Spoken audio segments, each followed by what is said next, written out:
Assalamualaikum warahmatullahi wabarakatuh. Perkenalkan, nama saya Anggi Yudatama Kozuwan, NIM 071171733018, mahasiswa Antropologi Fakultas Ilmu Sosial dan Ilmu Politik Universitas Airlangga. Nah, pada kesempatan kali ini saya akan membahas mengenai strategi pelaku usaha mikro, kecil dan menengah atau UMKM di Indonesia dalam menghadapi pandemi COVID-19. Untuk mengawali pembahasan kali ini, tahukah kamu apa itu UMKM? Nah, UMKM adalah usaha perdagangan yang dikelola oleh badan usaha atau perorangan yang merujuk pada usaha ekonomi produktif sesuai dengan kriteria yang telah ditetapkan oleh Undang-Undang Nomor 20 Tahun 2008. Adapun perbedaan usaha mikro, kecil dan menengah atau UMKM ini berdasarkan Undang-Undang Nomor 20 Tahun 2008, yakni yang pertama, usaha mikro. Usaha mikro adalah usaha produktif milik perseorangan dan atau badan usaha perseorangan yang memenuhi kriteria usaha mikro yang diatur dalam undang-undang. Yang kedua yaitu usaha kecil. Usaha ekonomi produktif yang berdiri sendiri dan dilakukan oleh perseorangan atau badan usaha yang bukan merupakan anak perusahaan atau bukan cabang perusahaan yang dimiliki, dikuasai atau menjadi bagian baik langsung maupun tidak langsung dari usaha menengah atau usaha besar yang memenuhi kriteria usaha kecil yang diatur dalam undang-undang. Yang ketiga yaitu usaha menengah. Usaha menengah adalah usaha ekonomi produktif yang berdiri sendiri yang dilakukan oleh perseorangan atau badan usaha yang bukan merupakan anak perusahaan atau cabang perusahaan yang dimiliki, dikuasai atau menjadi bagian baik langsung maupun tidak langsung dengan usaha kecil atau usaha besar dengan jumlah kekayaan bersih atau hasil penjualan tahunan sebagaimana diatur dalam undang-undang. Nah, setelah mengetahui pengertian UMKM, perlu kalian ketahui bahwa UMKM merupakan hal penting loh bagi negara Indonesia. Mengapa UMKM penting? Keberadaan UMKM tidak dapat dihapuskan ataupun dihindari dari masyarakat bangsa saat ini, karena keberadaannya sangat bermanfaat dalam hal pendistribusian pendapatan masyarakat. Selain itu, UMKM juga mampu menciptakan kreativitas yang sejalan dengan usaha untuk mempertahankan dan mengembangkan unsur-unsur tradisi dan kebudayaan masyarakat setempat. Prosesnya saya harapkan baik di LPDP maupun di koperasi, prosesnya yang sederhana dan cepat. Udah ini kita butuh kecepatan. Salurkan cepat, sederhanakan prosesnya. Saya nggak ingin, nih Pak Menteri, koperasinya tutup baru dibantu, nggak ada artinya. Jangan nunggu.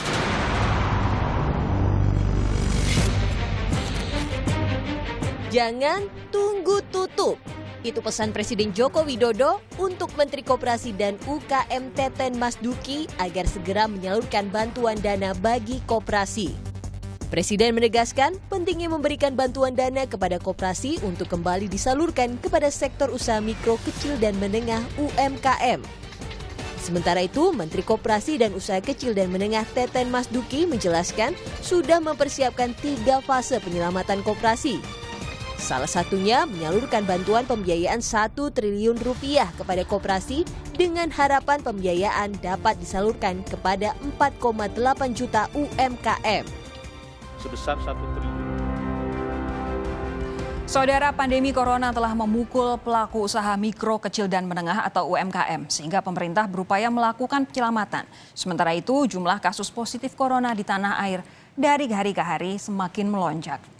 Jumlah kasus positif corona di Indonesia hingga hari ini secara kumulatif mencapai 10.118 orang.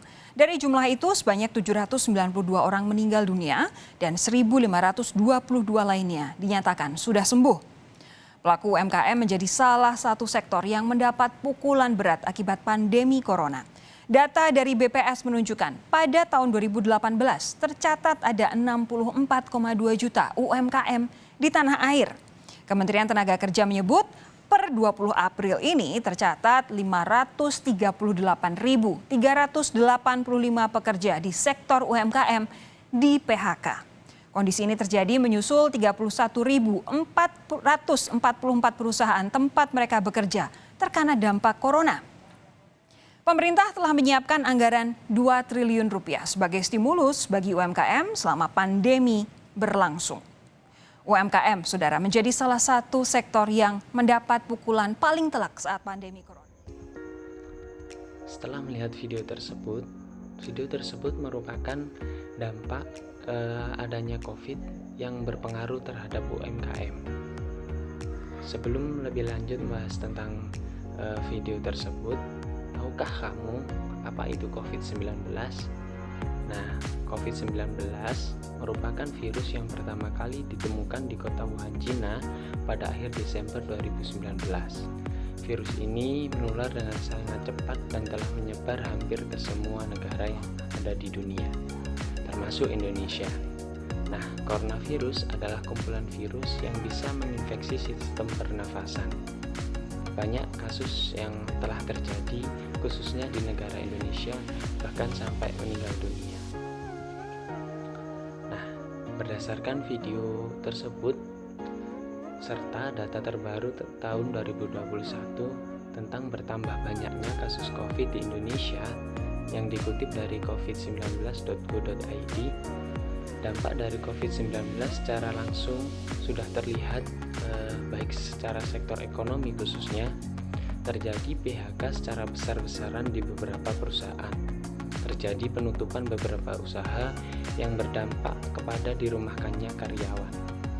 Melihat fenomena yang demikian, maka penelitian ini penting dilakukan untuk melihat pilihan rasional dari pelaku usaha mikro, kecil, dan menengah atau UMKM di Indonesia dalam menghadapi pandemi COVID-19 ini.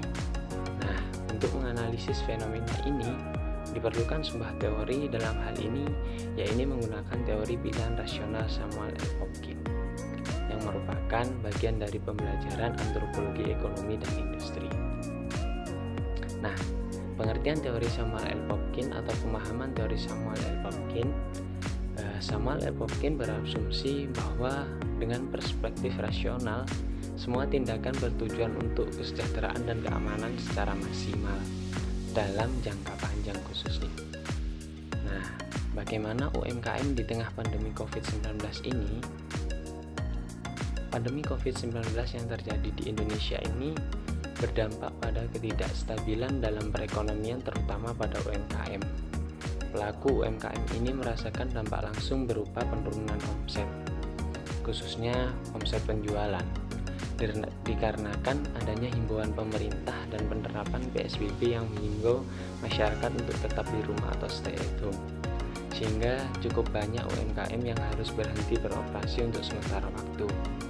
Untuk itu, pelaku UMKM harus memiliki pilihan rasional demi tetap berjalannya UMKM dengan memperoleh keuntungan yang penuh dan menyesuaikan diri terhadap kondisi yang terjadi. Nah, setelah melakukan beberapa analisis terkait dengan kasus dan juga teori yang digunakan, pilihan rasional yang dilakukan oleh para pelaku UMKM untuk tetap dapat mempertahankan bisnisnya di tengah pandemi, yang pertama yaitu melakukan penjualan melalui e-commerce karena masyarakat sekarang banyak beralih ke belanja online. Jadi ketika kondisi di tengah pandemi ini yang mewajibkan kita untuk tetap stay at home atau berada di rumah aja, penjualan yang terjadi yaitu penjualan secara online, bukan lagi secara tatap muka atau langsung. Hal ini tentu untuk mengurangi proses penularan dari COVID-19.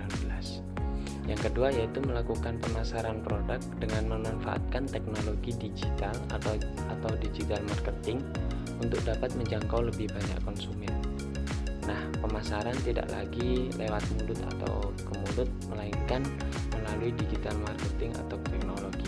Bisa melalui status WA, melalui Instagram, Facebook, ataupun sosial media yang lainnya. Yang ketiga yaitu melakukan perbaikan kualitas produk dan kualitas serta jenis layanan. Jadi pelayanan online itu lebih diutamakan dengan menggunakan banyak fasilitas digital tentunya. Yang keempat yaitu melakukan pemasaran hubungan pelanggan atau customer relationship marketing untuk menciptakan kepercayaan konsumen dan menumbuhkan loyalitas pelanggan. Jadi yang menjadi masalah ketika beralih ke online itu tingkat kepercayaan agak menurun. Nah, dalam pilihan rasional yang dilakukan oleh para pelaku UMKM ini, mereka tentu menjaga kepercayaan penuh demi berlangsungnya proses jual beli yang dilakukan secara online.